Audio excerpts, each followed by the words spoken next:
बिस्मिल्लाहिर्रहमानिर्रहीम। आज तक के मुअज़्ज़ज़ नाज़रीन अस्सलामु अलैकुम। अब किस नंबर 183 मुलाहिज़ा फरमाएं। इस जगह पर मजदूर और कारीगर किस्म के लोग तो रह सकते हैं। मैंने फैसला दिया मसलन हम तीनों हजरात, लेकिन मुअज़्ज़ज़ खातून आपको अपना बंदोबस्त कहीं और करना होगा, वरना शकूक पैदा हो जाएंगे और आपकी वजह से हमारा ये ठिकाना भी महफूज नहीं रहेगा। ये ठिकाना नहीं है, असला खाना है। राबिया ने कहा, कहाँ से आया है ये सब कुछ? आखिर इतने रिवाल्वर किसके हैं और ये स्टेन गन जैसी खतरनाक चीज? नाजो इस खिलौने से नहीं डरती थी। मैंने कहा, डरी तो मैं भी नहीं थी। राबिया ने कहा, क्या मैंने इसको बिल्कुल ठीक नहीं पकड़ा था? मैंने तो ये भी देख लिया था कि वो कहाँ की बनी हुई है। स्टेन गन की साख्त ही बता देती है कि वो यूरोपीय या अमरीकी तर्ज की नहीं है। मैंने कहा, ये वही असला है जो एक तरफ से स्मगल होकर आता था और दूसरी तरफ स्मगल कर दिया जाता था। मोहसिन बोला, और इधर की चीज को उधर करने वाले दोनों तरफ के जरूरतमंदों से ज्यादा फायदे में रहते थे। मेरी बात पर गौर नहीं किया तुमने? मैंने कहा, हमने गौर फरमाया और बात को फजूल करार देते हुए मुस्तरद कर दिया। राबिया हंसी, क्या मतलब? गोया तुम इसी कारखाने में हमारे साथ रहने पर मुसर हो? मैंने कहा, कारखाने से पागल खाने बल्कि मुर्दा खाने तक मैं तुम्हारे साथ रहूंगी। वो फैसला कुन लहजे में बोली, तुम्हारा जज्बा फिल्मी इश्क से ज्यादा सादिक है मगर तुम्हारे नाक़िसुल अक्ल होने का सबूत है। मैंने कहा, यह इल्जाम तो हम औरतों की जात पर है और रहेगा। राबिया बोली, मैंने अपना फैसला बता दिया है। ये क्या इम्काना जिद है? मैंने बरहमी से कहा, तुम्हारी वजह से हम भी परेशानी में मुब्तला रहेंगे। फिर मैं क्या करूं? परेशानी है तो सब के लिए है, नहीं है तो किसी के लिए नहीं है। वो उसी लहजे में बोली, लेकिन इस तरह यहाँ कोई औरत नहीं रह सकती। इस तरह ना सही मैं भी अपनी वज़े-ए-कते बदल लूंगी। राबिया ने कहा, जो तुम कहोगे वही बन जाऊंगी। हम तो कार्टून बन गए हैं, तुमको इसकी क्या जरूरत है? मैंने कहा, फैसला हो गया था कि तुम बनकर रिजवी के पास चली जाओगी। फैसले बदल भी जाते हैं। राबिया ने कहा, अब मैं कहीं नहीं जा रही हूँ और तुम अगर कार्टून बन के रह सकते हो तो मैं भी रह सकती हूँ, लेकिन अलग थलग रह के वो ज़हनी अज़ियत कबूल नहीं कर सकती जो अंदेशों और वसवसों से मिलती है और बेयकीनी का नतीजा होती है। तुम हमारे लिए इजाफी मसाइल पैदा कर दोगी अपनी हिफाजत के लिए। हम सब एक दूसरे की हिफाजत के ख्याल के साथ हैं और कौन है जो दूसरे को परेशानी या मसला समझते हैं? किस मौके पर मैंने तुम्हारा साथ देने में कमजोरी का मुजाहरा किया? वो बिगड़ कर बोली, बीबी तुम नाहक खफा हो रही हो। मैंने कहा, तुम्हारी दास्ताने शुजा से कौन वाकिफ नहीं, लेकिन तुम्हारी मदद की नोयत मुख्तलिफ होती तो ज्यादा कारआमद थी।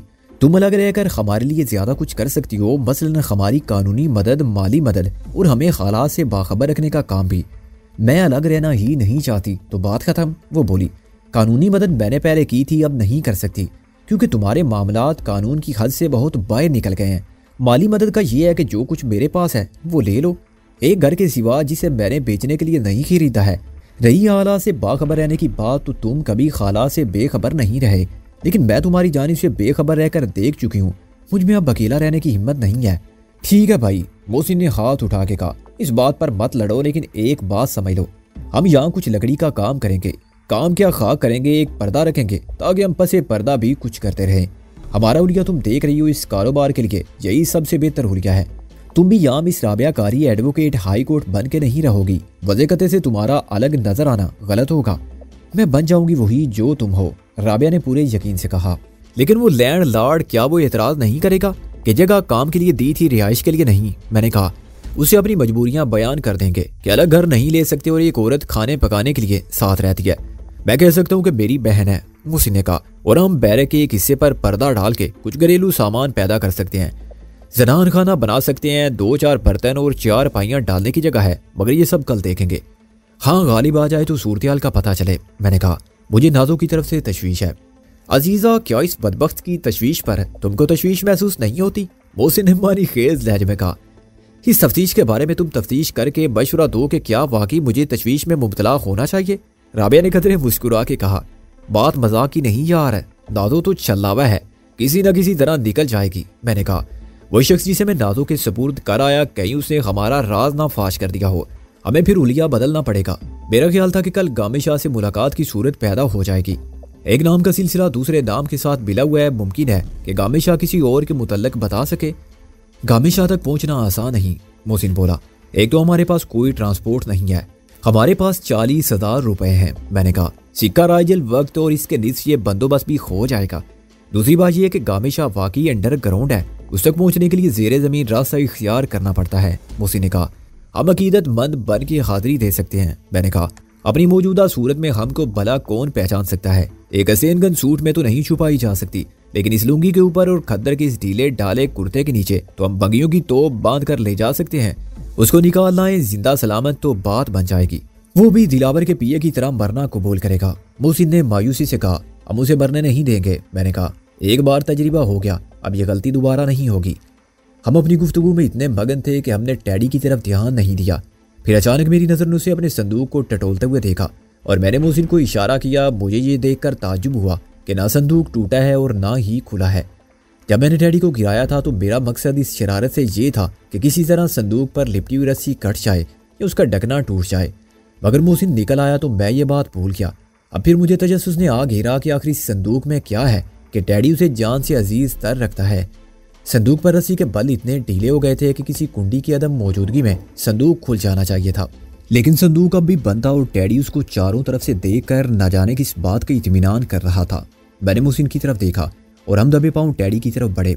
वो इतना बेखबर था कि उसे हमारे सर पर पहुंच जाने की खबर तक भी ना हुई। और फिर वही एक वक्त मैं और मोहसिन संदूक पर झपटे। मियाँ खोजी, आज तो हमने कसम खाई थी। मैंने कहा और टैडी को एक तरफ धकेल दिया। क्या ये पिंडोरा का बॉक्स है? मोहसिन बोला, तुम इसको खोलते ही नहीं।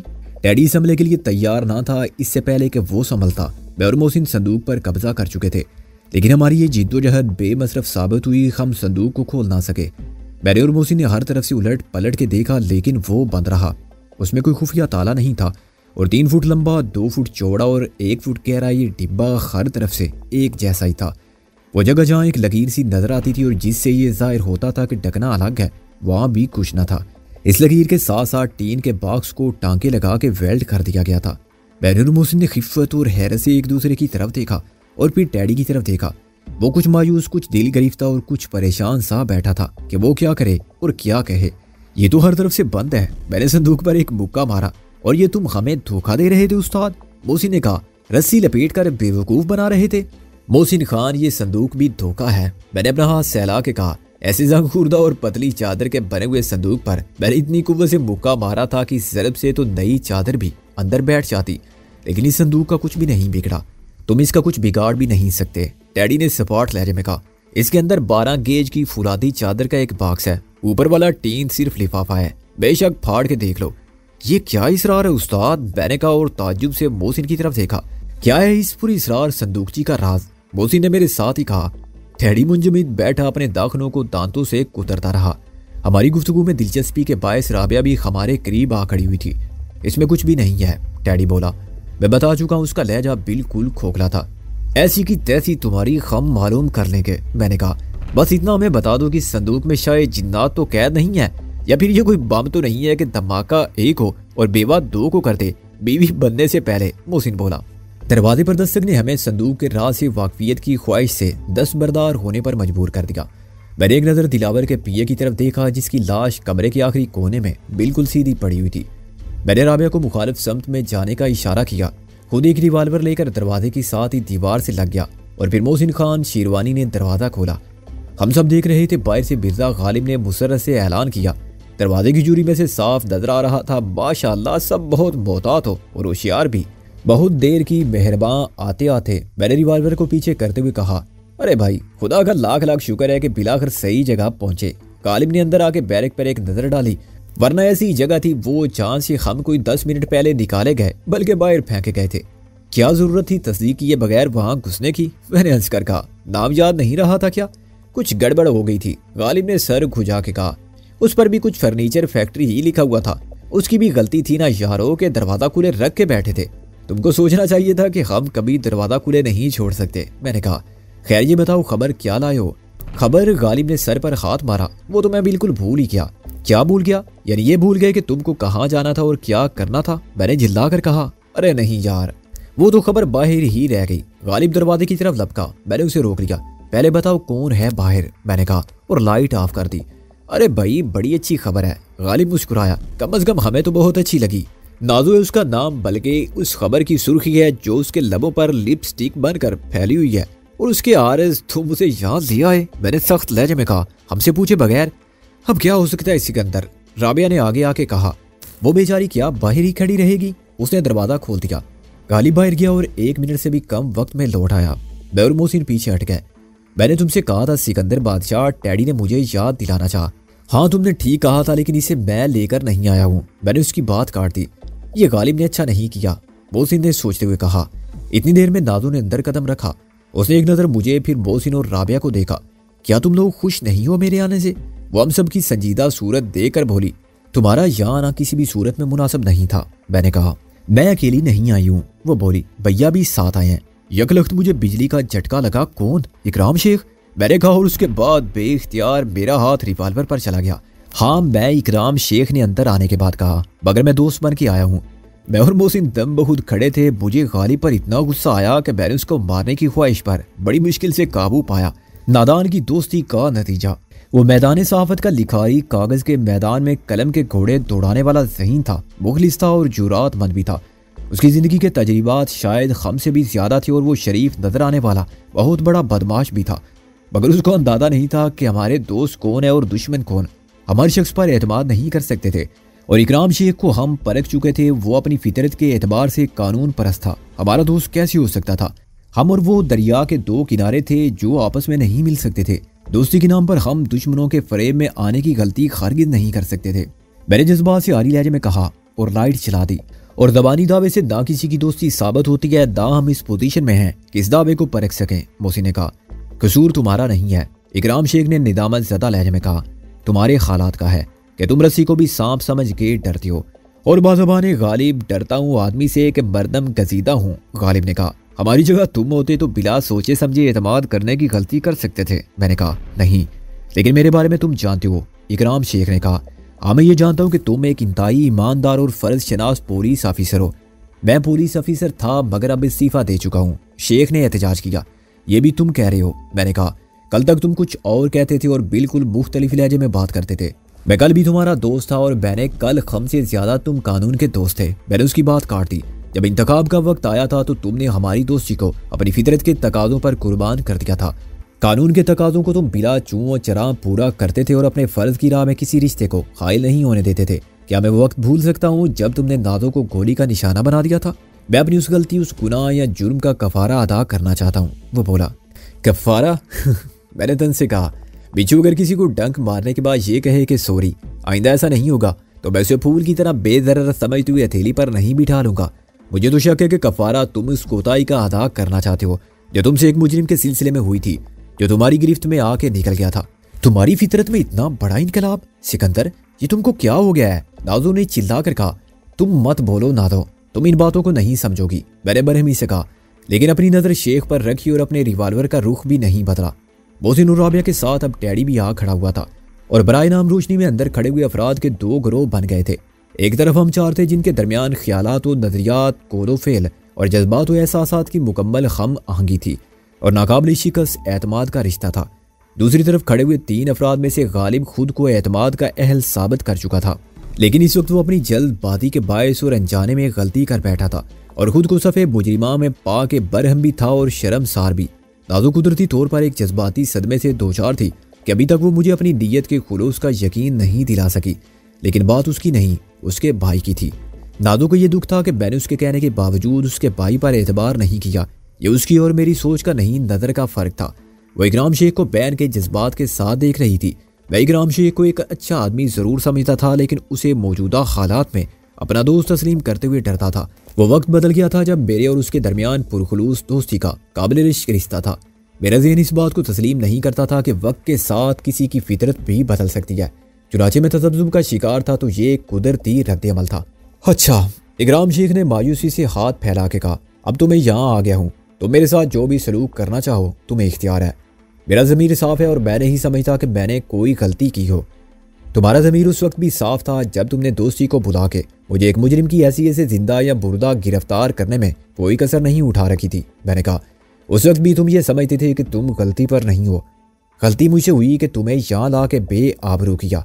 गालिब ने तलख लहजे में कहा, यह आबरू का नहीं, जिंदगी या मौत का सवाल है। मैंने कहा, हम सब अच्छे इंसान हैं, लेकिन हमारे दरमियान आज के रिश्तों की नोयत मुख्तलिफ है और रिश्तों की पहचान वक्त के साथ होती है। जब मुझे ये डर नहीं होगा कि तुम्हारे खुलूस में कोई खोट नहीं, तुम नेक दियती के साथ मुझे गिरफ्तार करने नहीं बल्कि मेरी मदद करने आए हो और दोस्त के पर्दे में दर हकीकत कोई पुलिस ऑफिसर छुप कर नहीं आया है, तो मैं उसी तरह तुम पर एतमाद करूंगा जैसे इससे पहले करता था और जैसे आज मोहसिन पर करता हूँ।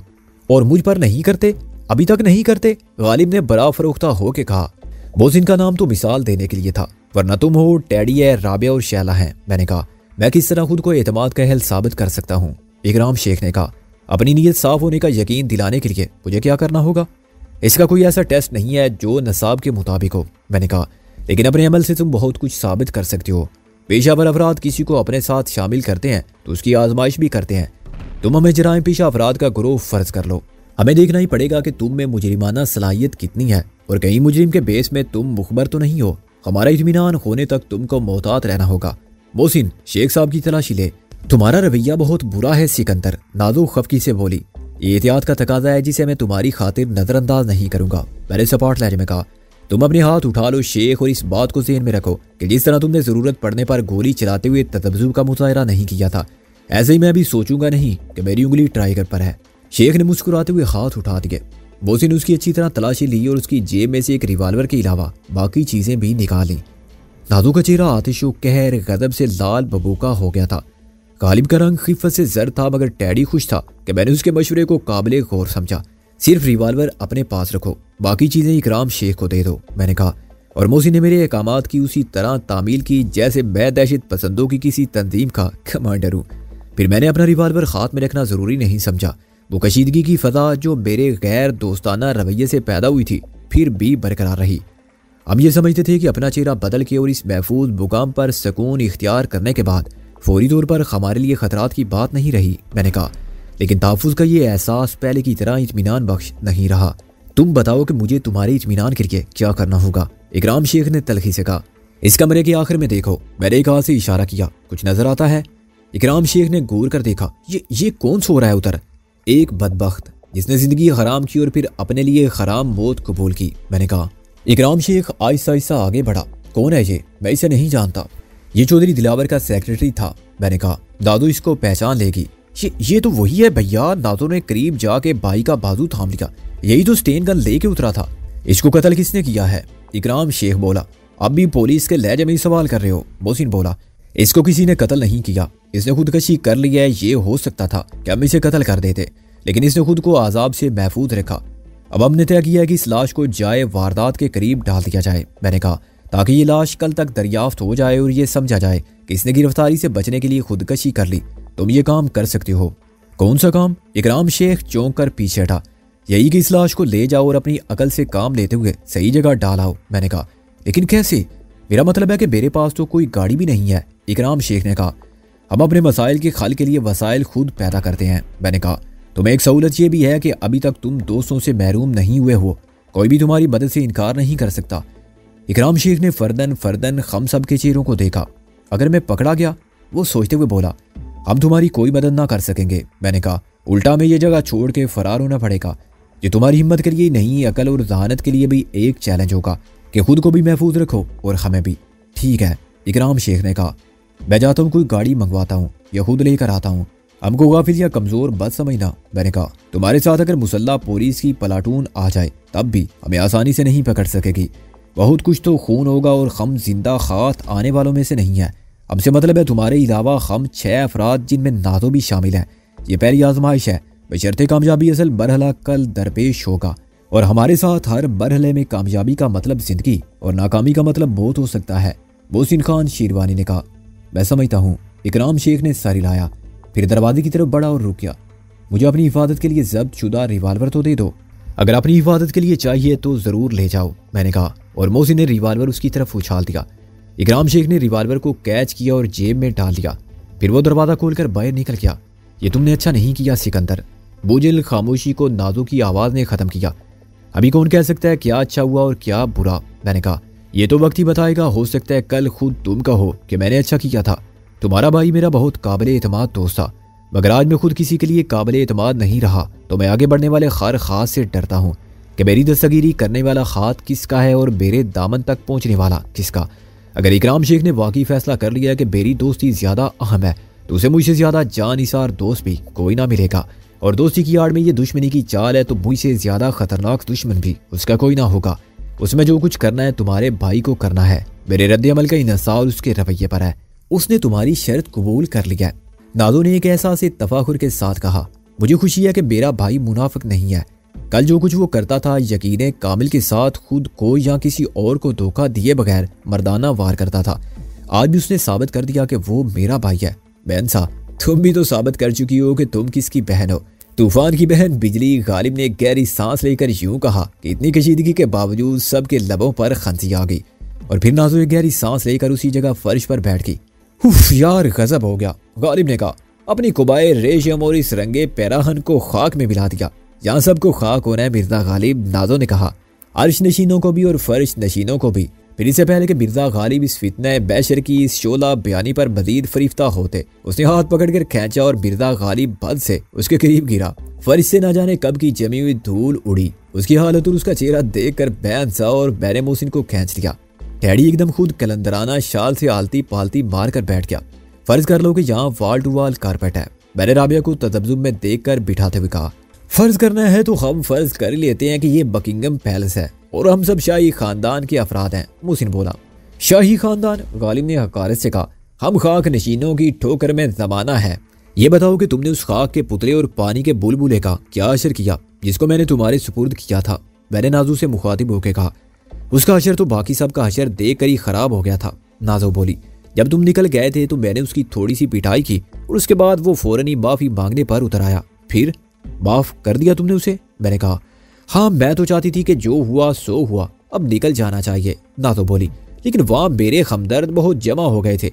हमदर्द का लफ्ज जरा मुतनाज़े है, जमा होने वालों के सही जज्बात की तर्जुमानी नहीं करता। गालिब ने खनकार कर कहा, उनके सही जज्बात ही ने तो मुझे मुश्किल में डाला। नाजो ने गालिब को डांट कर कहा, सब तुम जैसे खड़े थे, आ गए थे बाद में मुजरिम को पकड़कर थाने ले जाने की बहादुरी का मुजाहिरा करने। मैंने बहुत कहा कि बाबा मुझे जाने दो, मुझे किसी से कोई शिकायत नहीं, लेकिन बदकिस्मती से किसी ने पुलिस को फोन कर दिया था। वो अपनी कोठी में से ये मार धाड़ देख रहा था और पुलिस आ गई। उन्होंने लाश को देखते ही देखते ज़ाब्ते की कार्रवाई शुरू कर दी कि ये कैसे मरा और क्यों मरा। मैंने बहुत कहा कि इसी से पूछो, लेकिन वो ना माने। असल है नहीं, शायद तो पुलिस को देखते ही फरार हो गए थे। बाकी सब ने भी यही कहा कि उन्हें कुछ मालूम नहीं है। अब जाहिर है पुलिस तो ये नहीं मान सकती कि मरने वाला कुदरती मौत मरा है और एक शख्स जो वावेला कर रहा है वो बिला वजह कर रहा है। पुलिस लाश और उस नीम जान को जुलूस की सूरत में थाने ले गई। जुलूस में बाकी तमाशाई थे। पुलिस उन सबको ऐनी गवाह बनाने पर तुली हुई थी जिन्होंने कुछ देखा ही नहीं था। तुम्हारे सिवा किसी को नजर भी क्या आता? गालिब ने कहा। आंखें खैरा हो गई होंगी। मैं FIR सुना रही हूँ और तुम शायरी कर रहे हो। नाजो ने कहा और गालिब ने जिस तरह सर खुजाया उसे सब महफूज हुए। नाजो बोली, जिसने थाने फोन किया था उसने कहा कि फसाद की जड़ सिर्फ वही लड़की है, यानी ये खाकसार है ना। गजब। बजाय इरशाद जमालो, जमाना ऐसा है कि किसी को सच बोलना ही नहीं चाहिए। गालिब ने इत्तफाक किया। थानेदार मेरी गिरफ्तारी के ख्याल से खासा खुश था। मैंने साफ इनकार कर दिया कि मुझे क्या मालूम वहां क्या हुआ था। मैं तो बस वहां से गुजर रही थी, लोगों को जमा देखा तो रुक गई। नाजो ने कहा। जब देखा कि वो किसी तरह भी मानने पर आमादा नहीं तो मैंने कहा कि अच्छा, आप SSP जामन रिजवी साहब से फोन करके पूछ लें। वो मेरे जामन ना हो तो आपको इख्तियार है कि बंद कर दें। थानेदार की सारी अकड़-फूं गायब हो गई। फिर मैंने कहा कि SI इकराम शेख मेरा बड़ा भाई है, उसे गालिबन इस्तीफे के मंजूर हो जाने की खबर नहीं थी। उसने कहा कि अच्छा बीबी आप जाएं, हम किसी और को मुल्जिम बनाते हैं। एक मुल्जिम तो उनके पास पहले से मौजूद था, टूटा फूटा जैसा भी था, मगर था मुल्जिम। उसी को बचाते रहे और कुछ ज्यादती कर गए, मगर वो मर गया। पुलिस की मार से मर गया? मैंने चौंक कर कहा। हाँ, क्या पुलिस की मार से लोग नहीं मरते? नाजो ने हैरान होकर कहा। ऐसा तो होता ही रहता है। तुम्हारे सामने मारा था उसे? मैंने फिक्रमंद होकर कहा। नहीं, मेरे सामने तो नहीं मारा। नाजो बोली, लेकिन मैं वहीं थी जब एक सिपाही दौड़ता हुआ आया। उसका रंग उड़ा हुआ था। उसने थानेदार के कान में कुछ कहा और थानेदार भी परेशान होकर उठा। थोड़ी देर में मालूम हो गया कि तशद्दुद के दौरान में कोई ज़रब कारी पड़ गई और वो बेचारा जाँ बहक हो गया। थानेदार के सामने सब कस्में खा रहे थे कि अभी तो रिहर्सल भी शुरू नहीं हुई थी, तो उम्मीद के तौर पर 2-4 छितर रसीद किए थे। वो कुछ था ही, नाजुक यहाँ बीमार था, उसे मरना ही था। नाजो के बयान ने मेरे शुबात की तस्दीक कर दी थी कि दूसरा आदमी भी खुदकशी से मरा था। इन पुलिस वालों की दिफाई मंतिक ऐसी ही होती है। गालिब ने इत्तफाक किया। साबित ये करते हैं कि मौत एक दिन मुय्यन है और अगर कोई उस दिन थाने पहुंचकर फोत हो जाए तो पुलिस ख्वाह मुख्वाह बदनाम हो जाती है। अच्छे खासे सेहतमंद आदमी के बारे में सनद भी ले आते हैं कि यह मरजुल मौत में मुब्तला था या नफ्सियाती मरीज था जिसने तय कर रखा था कि थाने में खुदकशी जरूर करनी है ताकि पुलिस का इमेज खराब हो। तुम्हारा और मिर्जा गालिब का मिलना तो समझ में आता है। मैंने कहा, क्यों? क्या ये भी सितारों का खेल है? मोहसिन ने कहा। और जिनको मिलना हो वो थाने में भी मिल जाते हैं। मिर्जा गालिब ने दांत निकाल के मुसर्रत का इजहार किया और नादो की तरफ देखा, जो मोहसिन के गलत मतलब निकालने पर कुछ बरहम नजर आ रही थी। मैंने फौरन मुदाखलत की। मैं ये मालूम करना चाहता था कि तुम्हारे भैया कहाँ से साथ हो गए, क्या वो भी थाने में मौजूद थे? मैंने नाजो से कहा। नहीं, मैं वहां से रवाना होने को थी कि ये पहुंचे। नाजो ने कहा। मुझे पहचानते तो थे नहीं, बुई से ही पूछने लगे कि क्या आप मिस नाजली के साथ हैं?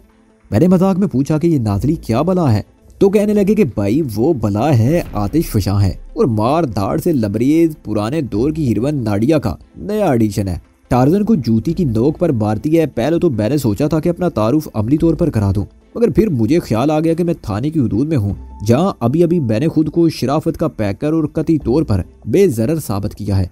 वल्लाह हम तो दरियाए हैरत में डूब गए थे। हमारा ख्याल था कि होगी कोई 6 फुट की कद रोड रूलर टाइप चीज। मिर्जा गालिब ने कहा। इस नज़ाकत और कदो कामत और इस हुस्नो लताफ़त से कत्ले आम का ख्याल तो आता है, मगर जंगो जदल का नहीं। खिलाफ तो गालिब की इस बेबाकाना खराजे तहसीन ने नादो को बरहम नहीं किया। औरत बहरहाल औरत है, मैंने सोचा। मैं देख रहा था कि नादो के नादो अंदाज, हुस्न और उसकी सायराना मासूमियत ने गालिब के अकलो नजर को और होशो खर्द को जुनून में मुब्तला कर दिया है। लेकिन नादो ऐसी लड़की नहीं थी जो किसी की बातों से मुतासर हो जाए। अजीब इत्तफाक ये था कि खुद मिर्जा गालिब की शख्सियत का ज़ाहिर बहुत कुछ धोखा देता था, और खुद हम जो उसके साथ रोज़ो शब की रफाकत रखते थे, उसके नाम पेशे और उसकी बातों से फ़र्ज कर बैठे थे कि वह अहमक और बुज़दिल किस्म का अमली तौर पर नाकारा शख्स है। वक्त पड़ने पर उसने साबित कर दिया था कि हमारे अंदाजे कितने गलत थे। नाजो और मिर्जा गालिब में ये बात मुश्तरक थी कि वो दोनों यकसां खतरनाक थे, मगर वो एक जैसे बेदरर नजर आते थे। चुनाचे सूरत से गलत फहमी का शिकार होने वाला मारा जाता था। अभी तक नाजो भी वही समझ रही थी जो हम समझे थे। जिस दिन गालिब का दूसरा रूप सामने आएगा, उस दिन वो कितनी हैरान होगी, शायद उतनी ही जितना गालिब उसकी सूरत को देखकर हैरान हुआ था।